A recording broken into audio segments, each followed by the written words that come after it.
2013 Lexus GS350. I'm going to be doing the battery. So this is a Lexus GS350, like I said, and this is the 2013 with the 3.5 liter engine. So basically you want to come up to your Lexus and we're going to go inside and pop the hood by the driver's seat. Open your hood up right here. And then the battery is up here in the left corner. Pretty easy battery. We got to take this battery clamp off though. There's a 10mm nut back here. We're going to get off. Now it's too tight of a spot for my impact, so I tried to get on here and it just wouldn't work. Maybe if you have a swivel socket or something you can get on that.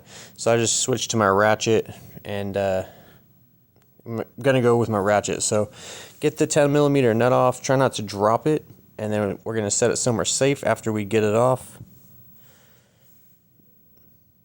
Alright, I got it off. I'm going to set it somewhere safe, and then I'm going to very carefully lift this top bracket off and just kind of wiggle it out. Put that there. Now we're going to take the battery clamps off. There's a 10mm nut on the negative one. We're going to take that off. Always take the negative side off first. My dad taught me that. Actually, I'm just kidding. I don't have a dad. So go ahead and get on here and get this nut loose. You don't got to get it all the way off, just loose enough to where the clamp will start to wiggle if you grab it. You just kind of work it back and forth and pull it upwards. Hopefully there's no corrosion or nothing on yours that's causing you to struggle with it. And then we're going to come to the positive side and do the same thing. There's a 10mm nut right here. You just got to loosen it like halfway, and then it should become loose to where you can grab this. Now if you go to grab it and you're kind of wiggling it and it won't come off, just loosen it a tad bit more. But like I said, there should be no need to take that nut all the way off. So once you get the clamps off, we're going to go and kind of hang them to the side. Just don't set them on the frame at all. So I'm going to go ahead and tuck this one over here. Just don't touch it on anything metal, I should say. So if you're fortunate enough to have a strap, pull it out by the strap. If not, pull it out by the sides. Just very carefully lift the battery up and remove it from the vehicle. Go this way. Alright, now here's my new one. I have a Toyota TrueStart battery. Those are very good batteries.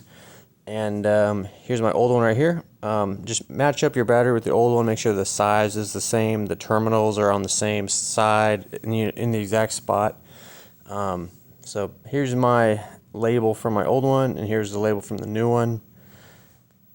So go ahead and put this in. Now, carefully put your battery in. Be patient.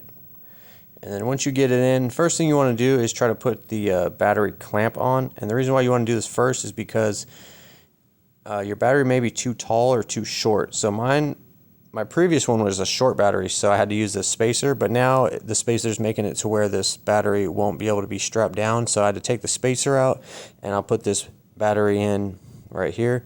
This is kind of more of the true size of the original battery. When they use a spacer, I think that's when they use like different brand batteries that are just kind of shorter. But either way, I mean, either way is fine. If you have to use a spacer, it's not a big deal. It's still a fine battery. But we'll go ahead and get this in. Put the 10mm nut on. This guy right here, just go ahead and tighten him down. Again, be patient. Try not to drop it. If you drop it, get a magnet tool and try to find it. But it is a pretty common nut if you do drop it and lose it. So once I got that down, I'm going to tighten this battery clamp down. Now you don't got to go mega tight, because if you go super tight, you're going to warp your battery and damage it. Just get it pretty snug to where the battery doesn't move. Then we're going to take these little covers off the terminals, if yours has any. These little protected covers, and put the positive clamp on first.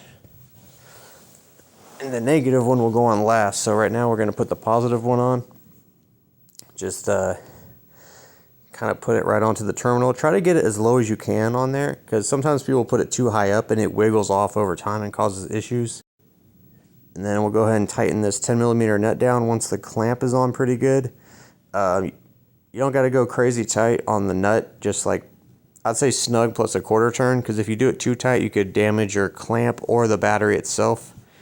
So now we're going to move to the negative side, take the battery terminal protector off, and then we'll go and slide this down, again, as low as possible.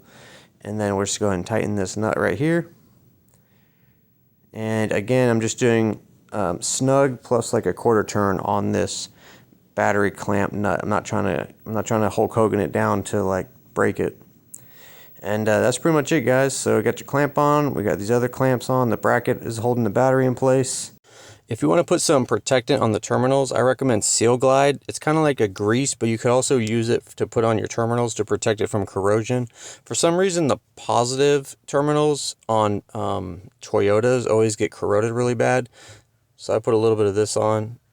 Not a ton, because you don't want to like cause an issue with, you know, current flow, but just like a real small amount just around it or on the surface of it. I'll link it below. Seal Glide's the best in my opinion. And then we'll just put some of this on here. And yep, I'll link some tools and things below. And then when you go to start your car, the first time you go to start it, it's probably going to start and immediately die. That's totally normal. Don't worry about it. Just start it again. And then it should start up and run. You might need to drive it like a mile or two while the computer relearns the values of the sensor inputs. And but that's it, guys. So hopefully this video helped. Thanks for watching. Alright guys, that's all the information I got for you. The rest of the video is just some products and other stuff I got going on. Totally up to you if you want to stick around. I got a 15% off promo code for AUXITO.com. They got a handful of products, but what they're mostly known for is their really good aftermarket LED headlights. They've been out a few years now, and at first the lights they had were 200% brighter than regular headlight bulbs. Now they've upgraded the tech this year, and now it's 600% brighter. So if you're in the boonies, the suburbs, the city, I highly recommend you upgrade your bulbs. Nothing wrong with having an old car, but you should get with the times and have bright headlights like everyone else. These bulbs are available on Amazon. However, if you go to the AUXITO website, that's where I could give you a promo code for 15% off. All you got to do is go to the website, type in your year, make, and model. There's basically products for every car out there, and what kind of light you want. They have all kinds of different lights for interior, exterior, headlights, and then you just browse to what you need and you get it. And then at checkout, you're going to type in GearmoAuto and then hit apply in the coupon code spot, and it'll take 15% off.